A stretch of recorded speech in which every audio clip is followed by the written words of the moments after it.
نحمده ونصلي ونسلم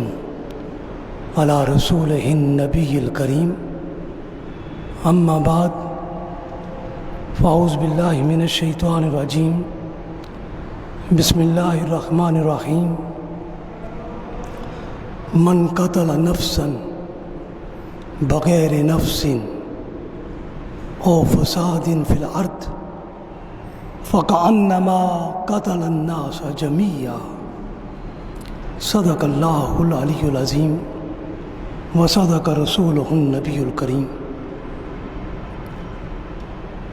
معزز حاضرین و ناظرین گرامی قدر، عزیز طلباء و طالبات، ہمارا آج کا موضوع ہے مظلوم فلسطین اور مذموم فراعین۔ باری تعالیٰ نے سورہ المائدہ میں ارشاد فرمایا من قتل نفسا بغیر نفس و فساد فی الارض فکأنما قتل الناس جميعا۔ فرمایا جس نے کسی انسانی جان کو بلا وجہ قتل کر دیا یا زمین میں فتنہ و فساد بپا کرتے ہوئے اسے قتل کیا بدامنی کے ذریعے، قتل و غارت گری کا عمل اختیار کیا، فکأنما قتل الناس جميعا، تو جس نے ایک انسانی جان کو قتل کیا اس نے در حقیقت تمام انسانوں کو قتل کیا۔ یہ اسلام کا پیغام امن ہے جو رہتی دنیا تک انسانیت کو روشن و منور کرتا رہے گا۔ ہماری آج کی عصری دنیا میں بھی قرآن کا یہ پیغام اقوام عالم کے لیے ہے، تمام لوگوں کے لیے ہے، تمام ملکوں، ریاستوں اور ان کے حکمرانوں کے لیے، اس دنیا کے بڑے بڑے لیڈروں کے لیے ہے کہ ان کی لیڈرشپ میں انسانیت کا قتل عام نہ ہو، حکمرانوں کے اقتدار میں لوگوں کی جانیں ضائع نہ ہو، ہر جان کو اللہ کی امانت سمجھتے ہوئے اس کی حفاظت کی جائے۔ حاضرین و ناظرین گرامی قدر، ہماری موجودہ دنیا میں اقوام عالم کے افق پر بڑے ہی دل خراش اور دل سوز واقعات رونما ہو رہے ہیں۔ ان میں سے ایک وہ مسئلہ جو صدیوں اور دہائیوں پر محیط ہے، وہ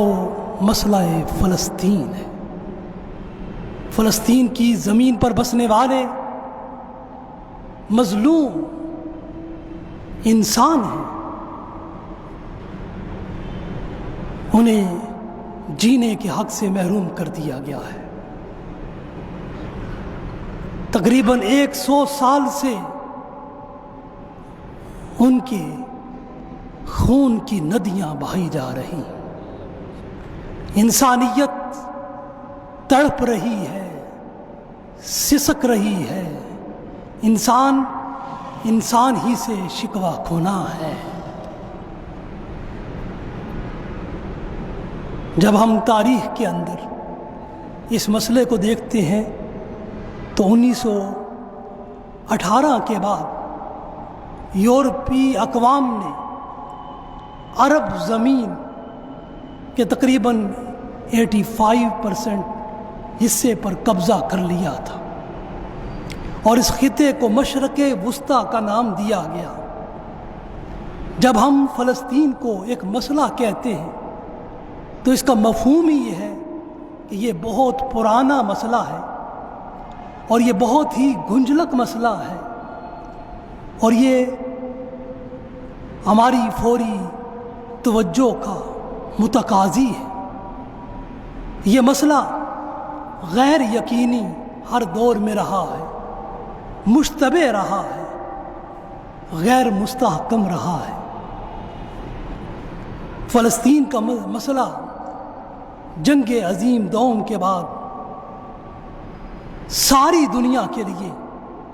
انتہائی تکلیف کا اور اذیت کا باعث بن گیا، اور یہ مسلسل متنازع مسئلہ اقوام عالم کی تاریخ میں چلا آ رہا ہے۔ اس مسئلے کے کئی شاخسانے ہیں۔ ایک طرف وہ لوگ ہیں جو اس مسئلے کو مسئلہ سمجھتے ہی نہیں ہیں اور وہ مسلسل اس زمین فلسطین پر قابض ہونے کی کوشش کر رہے ہیں اور زیادہ تر اس کے حصے پر قابض ہو چکے ہیں، اور دوسری طرف وہ لوگ ہیں جو اس مسئلے کے حل کے لیے کوشاں ہیں، اور یہ مسئلہ ہر دور میں ساری دنیا کے لیے انتہائی توجہ طلب مسئلہ رہا ہے۔ ہر کوئی دنیا میں اس مسئلے سے بلا واسطہ اور بالواسطہ متاثر ہوتا رہا ہے، اور ہر کوئی اپنے ذہن و فکر کے مطابق اس کا حل پیش کرتا رہا ہے، مگر یہ مسئلہ اب تک 100 سال گزر جانے کے باوجود جوں کا توں ہے اور وہی کا وہی ہے، اور ساری انسانیت کو، دنیا بھر کے اداروں کو، UN کو اور عالمی انسانی حقوق کی تنظیموں کو ایک چیلنج دے رہا ہے کہ اس طرف بھی دیکھو، ادھر بھی انسانیت سسک رہی ہے، ادھر بھی اپنے حقوق کے لیے تڑپ رہی ہے۔ اس مسئلے پر بے شمار بحثیں دنیا میں ہوئی ہیں، اور ساری دنیا میں اس مسئلے پر بحث و تکرار ہوئی ہے، خوب کھینچا تانی ہوئی ہے۔ ہر دور میں اور ہر عشرے میں اس مسئلے کے حل کے لیے دنیا بھر میں ہر زمین پر بڑے بڑے تاریخ ساز مظاہرے ہوئے ہیں، اور اب بھی مسلسل ہو رہے ہیں، مگر یہ مسئلہ ساری دنیا کے لیے جوں کا توں ہے، حل نہیں ہو رہا، اور اس کی وجہ یہ ہے کہ عالمی قوتیں، عالمی طاقتیں جن کے پاس آج قوت اقتدار ہے، قوت نافذہ ہے، جو فیصلوں کے مالک ہیں، اور عالمی ضمیر اس مسئلے کو حل کرنے کے لیے آمادہ ہی نہیں ہے، اس لیے یہ مسئلہ حل نہیں ہو رہا۔ دنیا کا ہر شہر فلسطین کے نعروں سے گونج رہا ہے، شہر کے شہر اور گلیوں کی گلیاں اس فلسطین کی آزادی کے لیے صدائے حریت بلند کر رہی ہیں، اور فلسطین ساری دنیا کے لیے ایک پیہم، عوامی ایک جذبہ رکھنے والا مسئلہ بن چکا ہے۔ حاضرین و ناظرین گرامی قدر، اس مسئلے کے حل کے لیے اب تک کی تاریخ کے مطابق ستمبر 1918 میں امریکہ کے صدر، اسرائیل کے وزیر اعظم اور مصر کے صدر کیمپ ڈیوڈ میں سر جوڑ کر بیٹھے، اور اس مسئلے کو حل کرنے کے لیے سوچ بچار کی گئی، لیکن اس کا بھی نتیجہ اس پوری انسانیت کے سامنے مؤثر طور پر نہ آ سکا۔ 1948 تک فلسطین ایک خود مختار ملک کی شناخت رکھتا تھا، اپنا ایک وجود رکھتا تھا، پھر اس وجود پر ایک اور وجود کا غلبہ آ جاتا ہے، یہ فلسطین، اس کو اسرائیل کا نام دے دیا جاتا ہے، اور یہ استحصال کے نتیجے میں وجود میں یہ ملک اسرائیل آیا تھا۔ مسلمانوں کے ملک کو ختم کر کے یہودیوں کا ملک اسرائیل اس کے اوپر قائم کیا گیا، اور فلسطین کی آج حق آزادی کے مطالبے کو فتنہ و فساد سے تعبیر کیا جاتا ہے۔ 1969 میں پہلی مرتبہ UNO اقوام متحدہ کی جنرل اسمبلی میں فلسطینیوں کے حق کے خود ارادیت کی حمایت میں مثبت انداز میں رائے شماری ہوئی تھی، اور 1974 میں یاسر عرفات جنرل اسمبلی کے اجلاس میں فلسطینیوں کے نمائندے کی حیثیت سے شریک ہوئے تھے، اور ان کی شرکت نے جنرل اسمبلی میں مسئلہ فلسطین کو ایک عالمی مسئلے کی حیثیت دے دی تھی۔ جنرل اسمبلی نے پہلی مرتبہ مسئلہ فلسطین کو ایک علادہ اور خود مختار مسئلے کی صورت میں دیکھا، اور جنرل اسمبلی کی غیر مبہم قراردادوں کے ذریعے فلسطین کو اب ایک مخصوص قوم تسلیم، فلسطین میں بسنے والوں کو ایک مخصوص قوم تسلیم کیا جانے لگا، اور اس مسئلہ فلسطین کو اقوام عالم نے کبھی بھی اب یہ اپنی ترجیحات میں نہیں رکھا ہے۔ اس وجہ سے یہ مسئلہ دیر پا ہے اور حل نہیں ہو رہا۔ یہ مسئلہ اقوام عالم کے لیے ایک چیلنج ہی چیلنج ہے، ایک مصیبت ہی مصیبت ہے، ایک آزمائش ہی آزمائش ہے، اور یہ آزمائش مسلسل بڑھتی جا رہی ہے۔ فلسطینیوں کو ایک قوم کے تصور سے محروم کیا جا رہا ہے۔ سارے یورپ اور امریکہ نے مل کر یہودیوں کے لیے یہ اسرائیل کا ملک بسایا ہے، اس کو آباد کیا ہے، اور اس کی تعمیر استعمار نے جابرانہ انداز میں کی ہے اور اب تک کر رہا ہے۔ فلسطین اور اسرائیل کا مسئلہ یہ کوئی نیا مسئلہ نہیں ہے، یہ 100 سالہ اور اس سے زائد مدت کا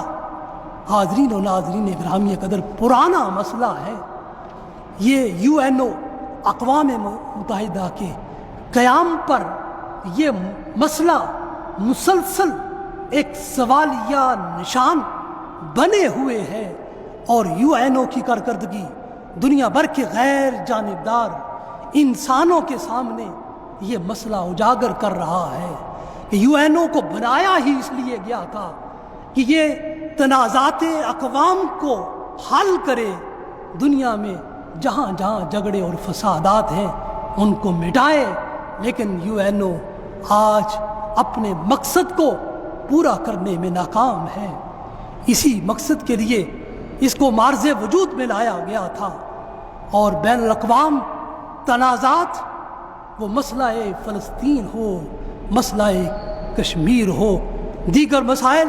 اپنی جگہ پر موجود ہیں، اور اقوام متحدہ پر UNO پر مسلسل ایک سوالیہ نشان سوچنے والے ذہنوں میں پیدا کر رہے ہیں۔ حاضرین و ناظرین گرامی قدر، فلسطینیوں اور یہودیوں کے درمیان اس مسئلے کے ذریعے ایک مستقل اور ایک مسلسل کشمکش پیدا کی گئی، اور ان دونوں کا تعارف دنیا میں ہر کسی نے اپنے اپنے انداز سے کرایا۔ کچھ کو دنیا نے مہذب قوم قرار دیا، اور کچھ کو غیر مہذب، اجڑ اور گوار کہہ کر پکارا گیا،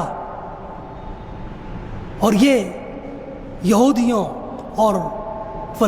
اسرائیلیوں اور فلسطینیوں کے لیے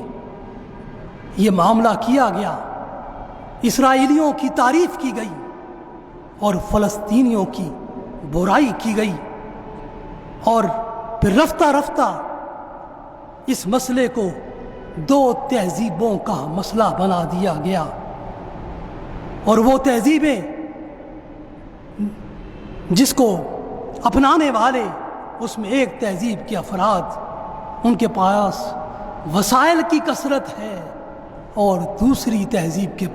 پاس مسائل کی کثرت ہے۔ ایک طرف بے حساب وسائل ہیں اور ایک طرف مسائل ہی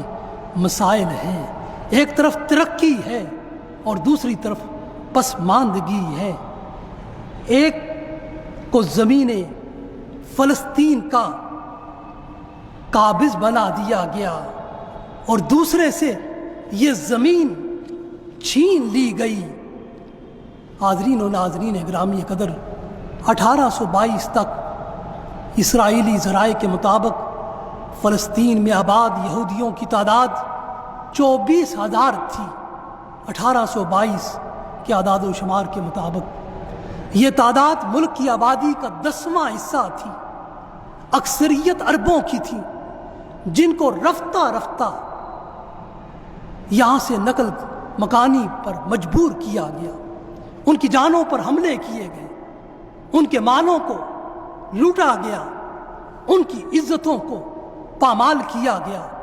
حالات کے جبر کے سامنے ان کو جان بچانے پر مجبور کیا گیا، اور یہودیوں کو اس محتمم بالشام اور درخشاں ماضی رکھنے والی زمین میں قصداً آباد کرایا گیا، اور اس کے ساتھ ساتھ ایک عظیم الشان اور پرشکو مستقبل اور گریٹر اسرائیل کا ایک خواب اس سرزمین کے ساتھ وابستہ کر کے یہودیوں کو مستقل یہاں پر بسایا گیا۔ اس لیے اس زمین پر قبضہ یہودیوں کے لیے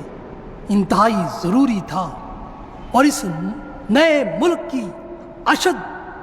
ضرورت تھی، اور اس لیے کہ کوئی قوم بغیر زمین کے نہیں بنتی ہے، اور سرزمین بغیر قوم کے رفت نہیں پاتی ہے۔ حاضرین و ناظرین گرامی قدر، فلسطینیوں کے وجود کی حقیقت کو مسلسل عدم حقیقت بنایا گیا، ان کی موجودگی کو عدم موجودگی میں تبدیل کیا گیا۔ اسرائیل کی ریاست کے قیام کے لیے ایک طویل منصوبہ بندی کی گئی۔ فلسطین 7ویں صدی میں ایک غالب مسلم ملک بن چکا تھا، اور اس کی مذہبی اہمیت کے پیش نظر اور اس کی حدود و خصوصیات کی بنا پر اس کا نام فلسطین رکھا گیا تھا۔ یہ 10ویں صدی میں شام کے صوبوں میں سے ایک مغربی اسلامی صوبہ تھا۔ اس کی طویل ترین مسافت تھی۔ ایک گھوڑ سوار 2 دن کے مسلسل سفر کر کے اس کی حدود کو طے کرتا تھا، اس کی مسافت کو طے کرتا تھا، اور یہ زرخیز ترین زمین خطہ عرب میں یہ واقعہ تھی۔ اور 1516 میں فلسطین 1516 میں فلسطین خلافت عثمانیہ کا صوبہ بن گیا۔ فلسطین کی زمین کو غیر مسلموں نے بھی خراج تحسین پیش کیا ہے، اور وہ کہتے ہیں کہ یہ زمین فلسطین کی اپنے پورے خطے میں ایسی زمین ہے جہاں پر اگر یہ کہا جائے تو بے جا نہ ہوگا کہ دودھ اور شہد کی نہریں بہتی ہیں۔ یہ آباد دنیا کا قلب ہے، دل ہے جہاں پر فلسطین واقع ہے۔ اس زمین کو اس عالم دنیا کے قلب کی مرکزیت حاصل ہے، اس کی آب و ہوا معتدل ہے، یہ خوبصورت اور دل فریب پہاڑوں میں واقع ہے، زرخیز وادیوں کی یہ سرزمین فلسطین ہے۔ اس کی چٹانوں سے فرت بخش پانی رستا رہتا ہے۔ اس کا کوئی علاقہ ایسا نہیں ہے جو مسرت و انبساط اور منفیت سے ماورا ہو، ہر جگہ اس کی زمین منفعت بخش ہے۔ حاضرین و ناظرین گرامی قدر، متعدد سفر ناموں میں بھی فلسطین کے حوالے سے یہ باتیں بکثرت ملتی ہیں۔ اس کے قدرتی وسائل کا جائزہ لینے کے لیے انگریزوں نے باقاعدہ ایک ادارہ بنایا تھا۔ وہ ادارہ اپنی سیمائی رپورٹ مختلف رسائل میں جاری کرتا تھا، جس میں اس زمین کی طرح طرح کی خصوصیات کی بنا پر 1882 میں یہودی آباد کار مسلسل اس زمین کی طرف بڑھتے چلے آئے اور اس میں داخل ہوتے چلے گئے، مگر اس کے باوجود 1948 میں جب اسرائیل کا وجود اور قیام زبردستی عمل میں آیا تو اس وقت بھی یہاں عربوں کی اکثریت تھی۔ 1931 کی مردم شماری کے مطابق ملک کی کل آبادی 10,33,314 تھی۔ اس میں یہودیوں کی تعداد محض 1,74,600 تھی۔ 1936 میں ان کی تعداد بڑھ کر 3,84,078 تک جا پہنچتی ہے، جبکہ فلسطین کی کل آبادی 13,66,692 تھی۔ اسی طرح 1946 میں کل آبادی تھے۔ یہودیوں نے ان شہروں کے آس پاس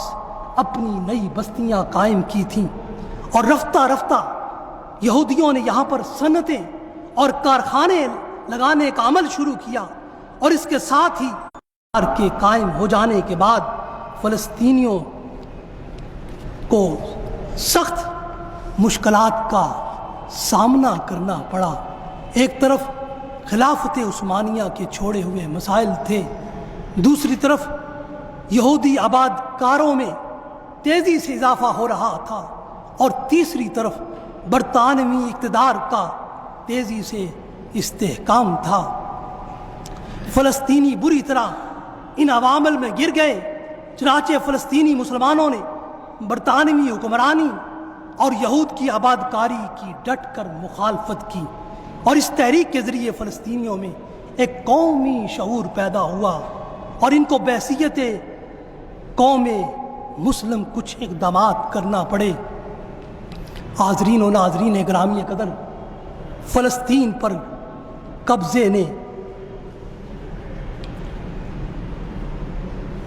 قبضے کے لیے یہودیوں نے جنگ عظیم اول کے بعد ہی سے اس کی باقاعدہ منصوبہ بندی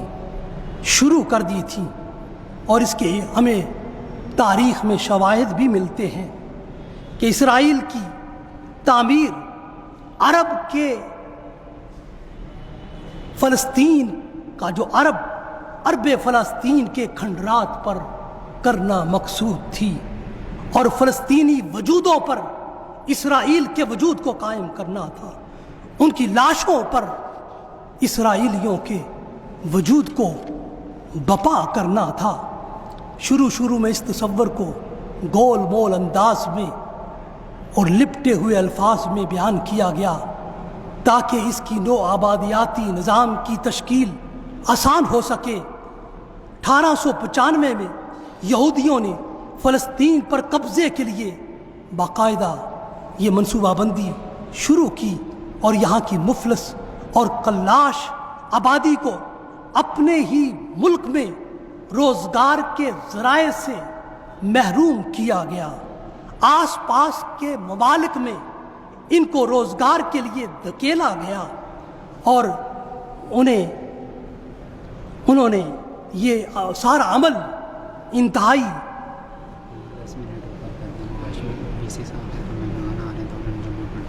انتہائی عقل مندی، ہوشیاری اور نہایت احتیاط و سلیقے اور پوری فرزانگی کے ساتھ اس عمل کو کیا۔ اس منصوبے کو تقویت برطانیہ کے وزیر اعظم کے اعلان بلفور کے ذریعے سے بہت زیادہ تقویت میسر آئی، جس میں یہودی سرمایہ کاروں سے سرمایہ حاصل کرنے کے لیے، ان کی حمایت حاصل کرنے کے لیے بلفور نے یہ سارا کچھ یہودیوں کے سامنے ایک خوشنما تصور دیا کہ فلسطین کی سرزمین پر یہودیوں کا ایک الگ ملک بسایا جائے گا، اور ان کے ساتھ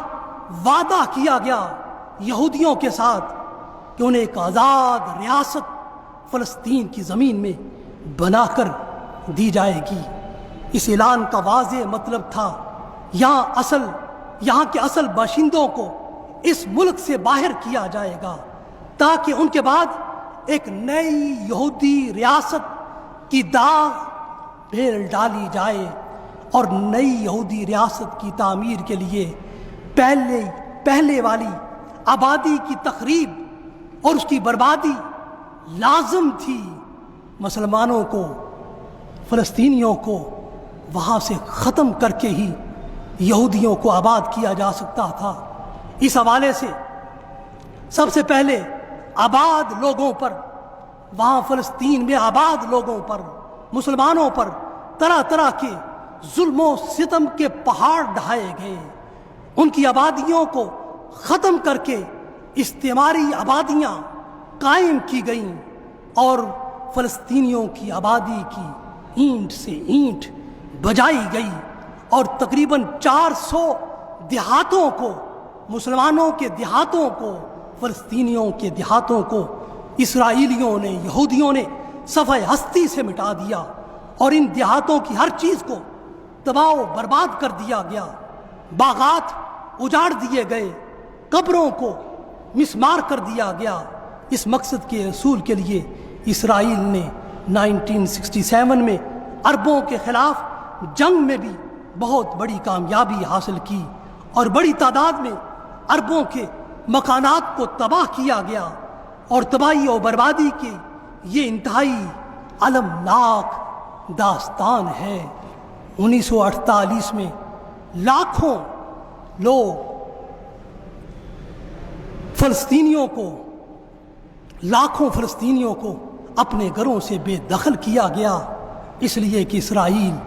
کا وجود افق عالم پر سامنے آ جاتا ہے، اور فلسطینیوں کو ان کی جائیدادوں سے محروم کیا گیا تاکہ اسرائیل کی تشکیل ہو سکے۔ اب فلسطینی پناہ گزینوں کی زندگی دوسرے ملکوں میں گزار رہے ہیں۔ 1967 میں بہت سے فلسطینی علاقوں پر قبضہ کر کے اسرائیل نے یہ دعویٰ کیا کہ بہت سے علاقوں کو آزاد کرا لیا گیا ہے، جبکہ حقیقت یہ ہے کہ ان علاقوں کو آزاد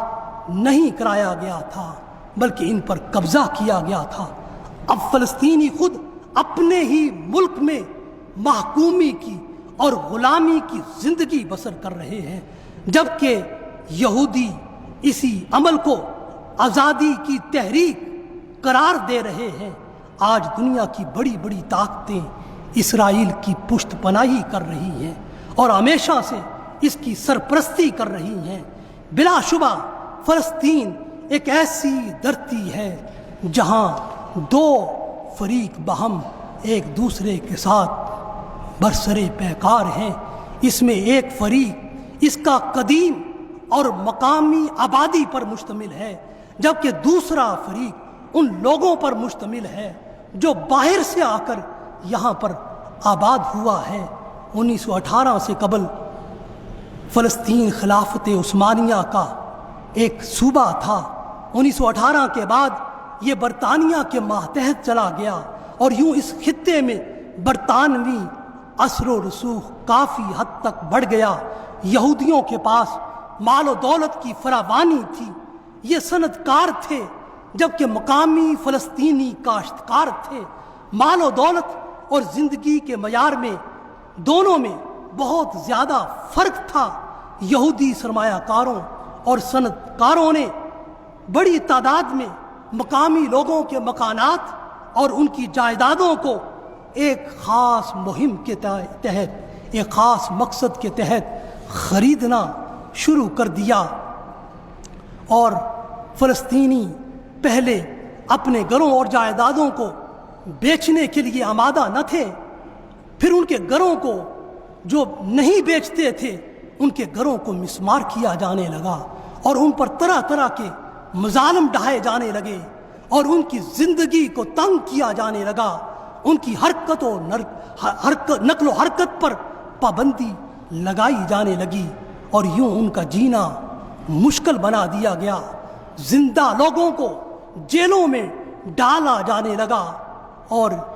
یہ بھی کوشش کی گئی کہ عالمی مجلس اقوام متحدہ اور UN میں کسی طرح بھی فلسطین کے مسئلے کو نہ آنے دیا جائے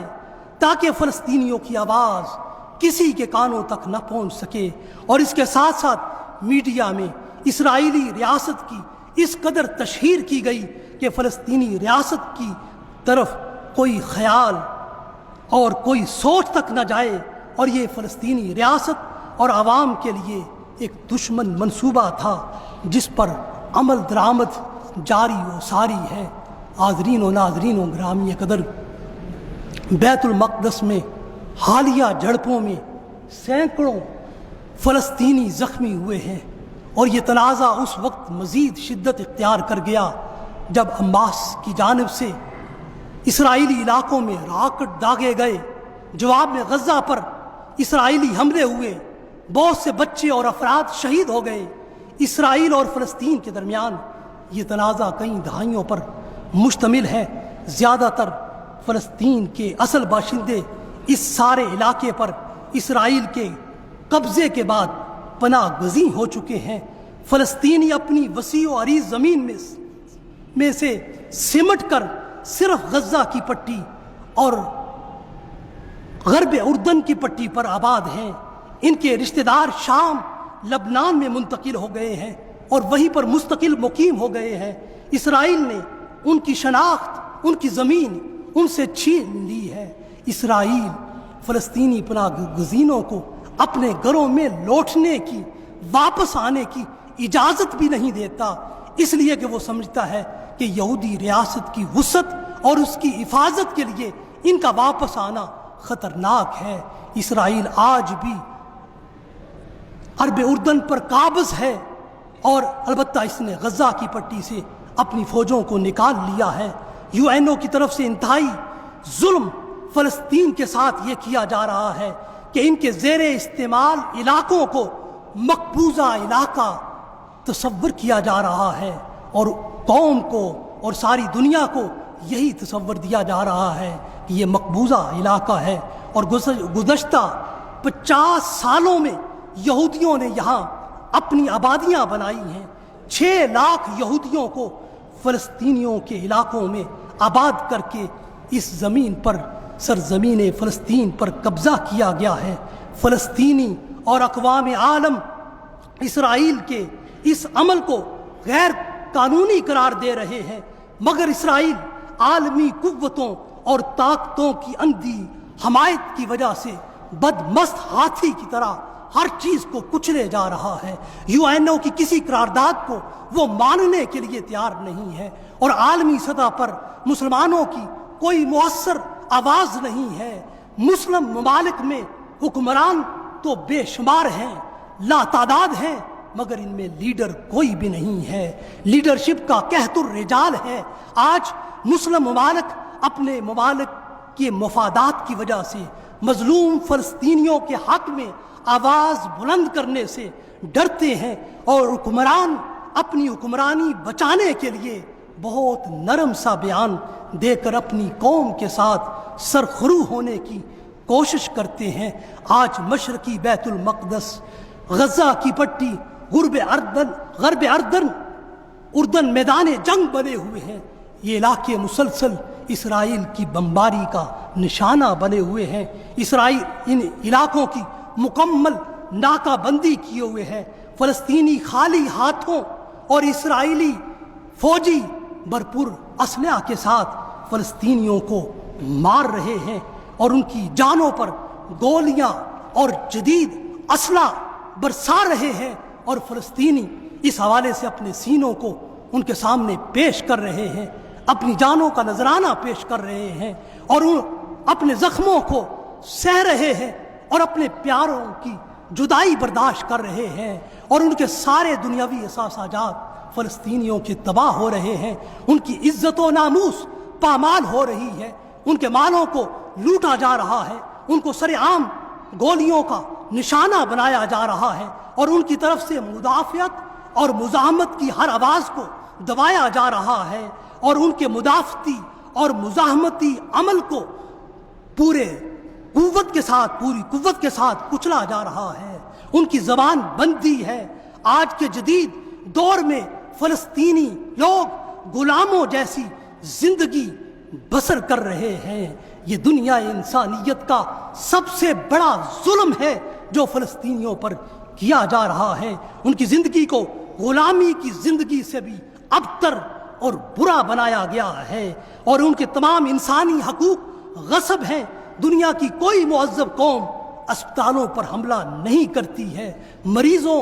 بوڑھوں، بچوں اور عورتوں کو کوئی مہذب قوم قتل نہیں کرتی ہے۔ آج اسرائیل کے اور اس کے سارے جتنے بھی اس کے حمایتی فرائض ہیں، فرائض اثر، وہ سارے کے سارے اس کی حمایت کر رہے ہیں، اور انہی کی شہ پر اسرائیل یہ ظلم و ستم کر رہا ہے، اور اس کے ہر ظلم میں عالمی طاقتیں اس کے ہم نوا ہیں۔ اس کے ہر ظلم کو وہ انصاف کا نام دے رہی ہیں، اور اس کے ہر جبر کو جائز قرار دے رہی ہیں۔ فلسطینیوں کی نسل کشی کا عمل کیا جا رہا ہے، اور اس کو قانونی جواز فراہم کیا جا رہا ہے۔ آج انسانی خون یہودی خون اور فلسطینی خون میں تبدیل ہو چکا ہے۔ آج جو عالمی طاقتیں ہیں وہ انسانی اس خون پر خاموش ہیں، اور فلسطینیوں کی جان و مال اور عزت و آبرو پر مسلسل حملے ہو رہے ہیں۔ آج انسانی حقوق کی آواز بلند کرنے والی تنظیمیں بھی خاموش ہیں۔ آج انسانی حقوق کے چیمپئن اور ساری دنیا میں انسانی حقوق کا ڈنڈورا پیٹنے والے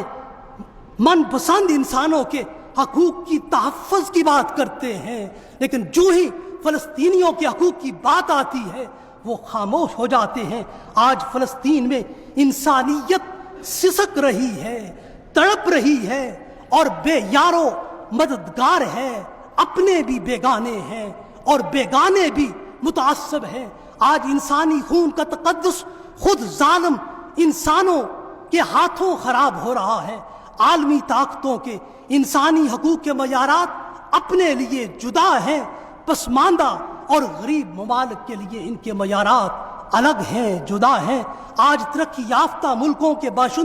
باشندوں کا خون زیادہ مقدس ہے، اور ان کی جان کی زیادہ قدر ہے، ان کی عزت کی زیادہ پاس ہے، جبکہ غریب ملکوں کے باشندوں کے خون کا کوئی تقدس نہیں ہے، ان کی جان کی کوئی اہمیت نہیں ہے۔ حاضرین و ناظرین گرامی قدر، آج انسانیت نے اپنے ہاتھوں کو خود ہی ہلاکت میں ڈال دیا ہے، اور ان انسانوں کو خدائی قانون یہ کہتا ہے وَلَا تُلْقُوا بِأَيْدِيكُمْ إِلَى التَّهْلُكَةِ، اور آج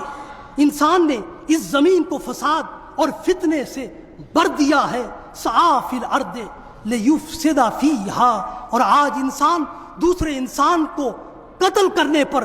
خوش ہوتا ہے۔ حقیقت یہ ہے کہ وہ دوسرے انسان کو قتل نہیں کر رہا، بلکہ اپنے وجود میں انسانیت کو قتل کر رہا ہے۔ اس لیے قرآن نے کہا وَلَا تَقْتُلُوا أَنفُسَكُمْ۔ اللہ کا قانون انسانوں کو یہ بات سمجھاتا ہے کہ ایک انسان کا خون وہ سارے انسانوں کا خون ہے، ایک انسان کی جان وہ سارے انسانوں کی جان کی طرح محترم ہے۔ من قتل نفسا بغیر نفس او فساد فی الارض فکانما قتل الناس جمیعا۔ انسانوں کو خدائی قانون یہ ضابطہ دیتا ہے کہ تم زمین میں فتنہ و فساد بپا نہ کرو، ولا تبغی الفساد فی الارض۔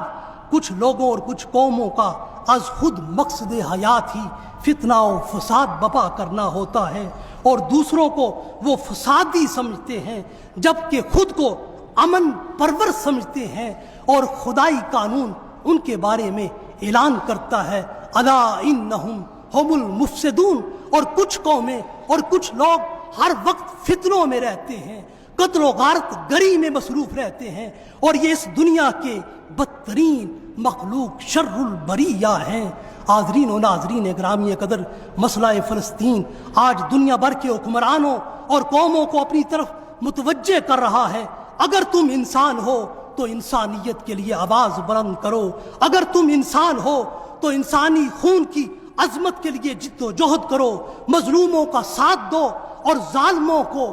ان کے ظلم سے روکو۔ لوگ قتل سے مر تو جاتے ہیں مگر ان کی نسلیں کبھی ختم نہیں ہوتی، ان کا خون نئی نسلوں میں آتا ہے، پھر وہ جوانی میں خون پھر اس دشمن کے مقابلے میں آتا ہے، پھر اگلی نسل کا خون پھر نوجوانی میں اس دشمن کے سامنے آتا ہے۔ اس لیے قتل اور خون کسی مسئلے کا حل نہیں ہے، حل فقط یہ ہے کہ بات چیت کر کے مسئلے کو حل کیا جائے، اور راہ حق یہی ہے، اس زمین کو امن سے معمور کیا جائے اور انصاف کو عام کیا جائے۔ آج انسانیت ہر جگہ پر، ہر خطے میں انصاف کی متقاضی ہے، عدل اور انصاف ہر انسان چاہتا ہے۔ آج مظلوم فلسطینی وہ بھی فرعونہ عصر سے، دنیا کے بڑے بڑے جابر اور ظالم حکمرانوں سے اور طاقتور قوتوں سے اور عالمی قوتوں سے اپنے لیے انصاف مانگ رہے ہیں، آزادی مانگ رہے ہیں، اپنی زمین اپنے پاس واپس مانگ رہے ہیں۔ اس لیے حالت اس وقت فلسطین کی نظم کی صورت میں یوں ہے ارض فلسطین تو نبیوں کی زمین ہے، ہم سر کوئی خطہ تیرا دنیا میں نہیں ہے، دنیا کے لیے قبلہ اول بھی یہی ہے، تسلیم فرشتوں نے بھی کی ہے، تیری تمکین ہے ارض فلسطین، نرغے میں شیاطین کے تو ہے آج گری ہے